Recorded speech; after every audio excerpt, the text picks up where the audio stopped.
hapon po. Ngayon ay October 1, 2025. Piyesa ngayon ni San Teresa ng Patang si Jesus. Kaya lang di tayo nakapunta. Nag-meeting tayo kanina, no? So ito, yan.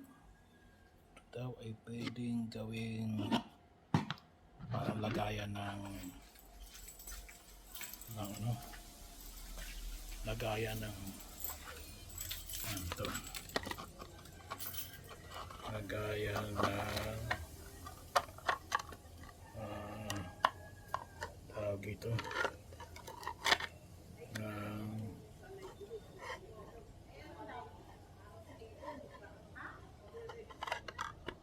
lagayan ng ano,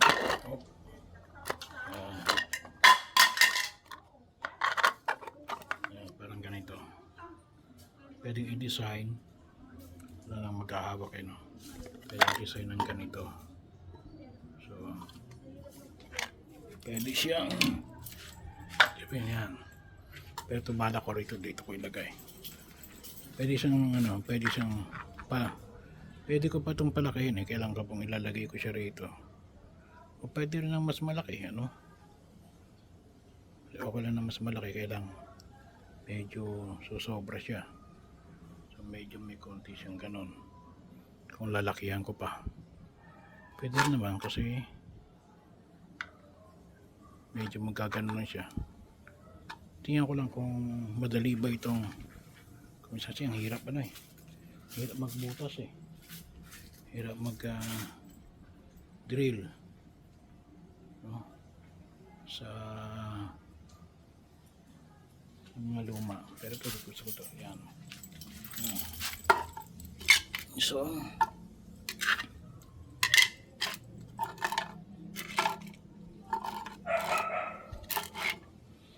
pwedeng ganyan, pwedeng padamihin ko pa, pwede rin naman mag ano ko ng mas malaki para mas maganda siguro yung ano, yung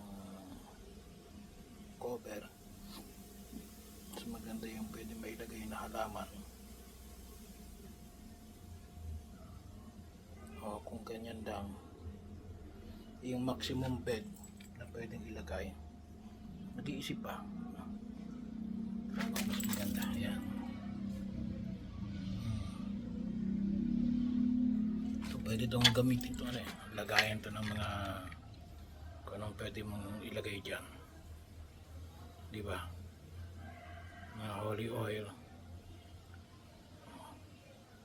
pwedeng dyan mo nilang ilagay yung holy oil. Wala siyang cover, di kaya pwede rin naman ng mga susi, no? Para hindi ka maghanap, no? So tingnan natin kung ano pang pwedeng iayos. So, sabi ko nga pwede naman kasi i-maximize ko na yung space kasi hindi ka naman pwedeng para magdalawa eh, sa isang lugar na ito kasi mag-overlap, no? Tingnan natin, check natin kung okay lang ba yung mas malaki dyan natin ilagay dito.